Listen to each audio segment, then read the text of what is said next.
Michael Nagy here with Jiggy Jag TV and DiscoveringBands.com. And for everyone watching right now, if you can share this video on my channel and help support the awesome bands I feature. And today I'm here with Echo to Locate. How you doing today? Good. How you doing? Good.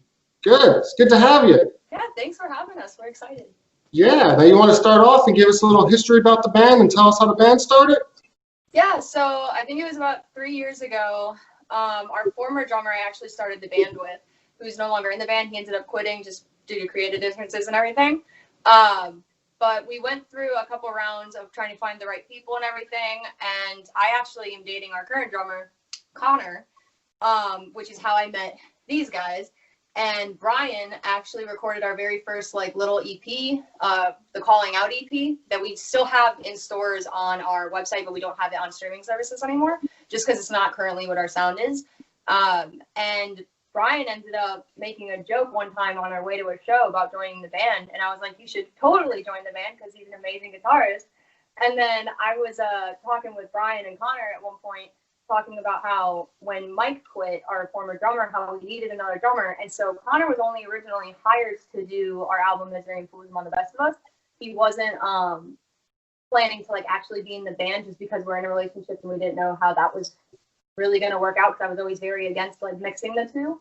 But we did like a 6-month trial to see if like how that went, and it actually went amazing. And we just loved working together and being on stage together. But then Tim came into play because I really wanted to get off the microphone, or not off the microphone. I wanted to get off the guitar live so I could actually do more like crowd interaction. So then Brian was talking about Tim. Texting you.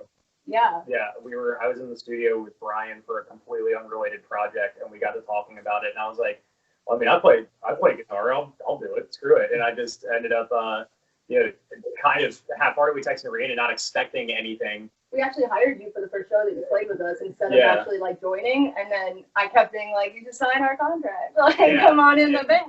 Because my background is a lot of like bar gigs and stuff where it's like I come in, I do some session work, and then I dip. I'm just like a hired gun, but playing with these guys was fun enough that I was like, yeah, let's do it. So here I am. Awesome. I see your full-length album came out this year. How long were you working on that for? Well, we've been working on it for over a year now. Unfortunately, Will couldn't make it to this interview. He had to be at a job right now. But Will's also, on a side note, still in the band. He's our beloved bassist.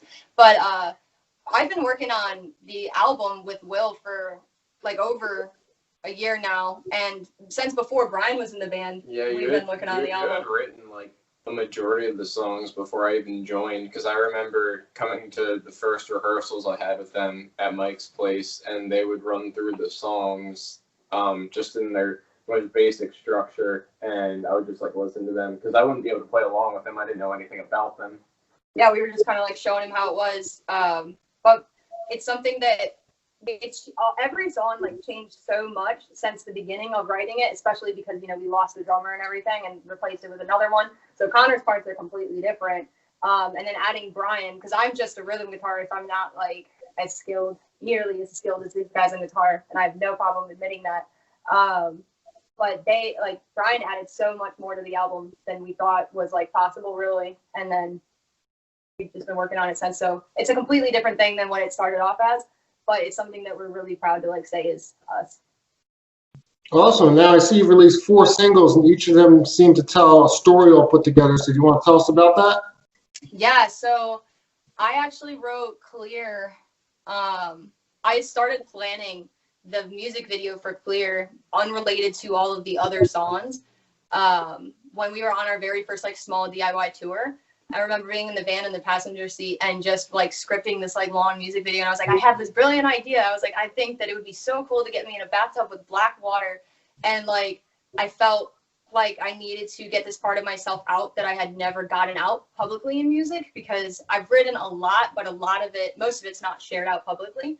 And I felt that Clear was something that was able to me to be completely honest with the world. And it was like forcing me to get out of my comfort zone of being like, I know what I'm comfortable sharing and what I'm not.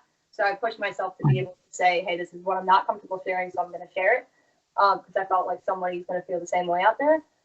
So then 64 came into play, and when we finished writing 64, Anathema, and Oxy, I think it was at the end of finishing writing Oxy, I realized that those four had like told the concept of the album, and we didn't purposely write for a concept or anything. It just kind of all connected. So Clear starts off where it's kind of like that inner battle between like you and your own mind. It's what happens like once you're totally down the rabbit hole in mental health. It's like the end result. It's like a foreshadow of what could happen. And then 64 goes into, what is it? I got to think about it for a second. I've written it so many times. So 64 goes into this whole concept where people don't realize how the environment's affecting them and how they're much more vulnerable than they think they are. No matter who you are, you're vulnerable to your environment outside your head. So it's about all like the black figures and then morph suit guys and everything. It's kind of about knowing that there's something there, but not actually knowing about it, just sensing that there's something there that's like environmentally impacting your mental health and everything. And that's just like the world and society around us. So then Anathema goes into that realization that it's kind of, that it's there and acknowledging it. And then kind of that self-hatred where you realize that you let things change you and you didn't want it to be that way. Yeah, it's been a minute. We've been in quarantine. Yeah. So, and then Oxy though is like the ultimate like climax of the album. That's what the album's named after. So Oxy comes into play. It talks about the confrontation between you and your environment and you and yourself, and like the self that you've become versus the self that you actually are. And it's allowing like the ending shot of Oxy where Connor's actually the one that's in the morph suit. I'm like crawling on him. There's blue blood coming out of my mouth, and like he basically stabs me, but I grab his hand and I stab myself. It's like this whole thing where it's like making a conscious decision that if you're going to change because of your environment, you know that you are actually consciously choosing to change instead of allowing it to be a subconscious change. You're making that decision yourself, and you're actually choosing to make the change. So it's basically that thing. It's like, I'm not going to let the world kill me. If the world's going to kill me, I'm going to do it myself kind of thing. So it's making that conscious decision to be like, nope, I don't want to do this anymore. I'm going to better myself and get out of the situation, and I'm going to decide when I change. I see the video for Clear also won an award, which is really cool. Yeah. It won the Independent International Music Video Award for Best Produced and Released Alternative Music Video during COVID. Congratulations, that's awesome. Yeah, thank you so much. Yeah, we were shocked. We had no idea we didn't know we won it first. We got like a message or something. Yeah, somebody told me we won. I was like, what? Yeah, like from finding out that it was put in the running to us finding out that we won was like a month and a half. Like, we had no idea. Oh, I didn't know about it until we won. Oh, really? Yeah, not at all. Yeah, no, they're sending us an award, and I'm like, wait, there's a physical award. Yeah. There's a whole thing. That's crazy. It's like that scene in The Grinch. The child mentioned something about a check. Yeah. Now, what are you guys currently working on? Are you working on any new music? Kind of, if you guys want to talk about it, because you Yeah, have a lot more writing. Brian and I have done a lot of the primary writing for what's coming, I guess. So yeah, when quarantine started and my hours got cut back at my other job, I just started writing structures for songs, and my original idea was to have like 3 or 4 songs written before quarantine ended. I think I'm on like 20 or 21 now. So I basically have 2 albums worth of material written. But when I write, I pretty much don't write for everyone. I'll write like basic drums to get the feel, and then I'll write, chord progression, maybe like a melody or 2, and then have everyone come in and add their parts to it. Yeah, there's some cool, not going to give away anything, but there are some cool influences on album 2 that, or what we're working on for the next release, whatever that may be, where we kind of had this cool kind of dichotomy where Connor, Brian, and I all at one point played in the same like metal band. So we have our different influences coming in on top of the influences of Will and Rhiannon. And I think what we're starting to cook up is some really cool stuff that is, it's still like definitively echolocate, but it's going to be slightly different because of the influences of the people that are in the band. And I think that this group of people that we have now have such a cool set of influences that whatever we put out is going to be awesome. So Yeah. We don't know when we're like getting there for the second album or anything because of COVID and everything. Obviously, we want to be able to play shows with the album we literally just released, and it was because it's our first one too. We're actually finally starting to gain like a real fan base, which is weird to think about. But it's we actually want to play shows with that and actually go on tour. So probably going to be a little bit until we release the second album or even start recording it. But it's something that we've just kind of been working on in our spare time. Yeah, you can't really get away from picking up a guitar in quarantine. There's Right? nothing else to do. Yeah. So. Now, if people want to look you up online, find your music, how do they do that in social media?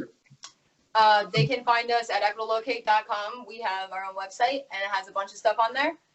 You can also find us on Spotify, which is just Equitalocate with the number 2. And then Apple Music, any of the major streaming platforms, YouTube Music. You can check out all the music videos for all of the storyline of the album on YouTube as well. And that's also just Equitalocate. And yeah. You can find the link tree in our Instagram as well if you need True. a definitive like set list of everything that you can find. And if you don't have the internet, we'll come to your house and play a set for you. Yes. Yeah. Yeah.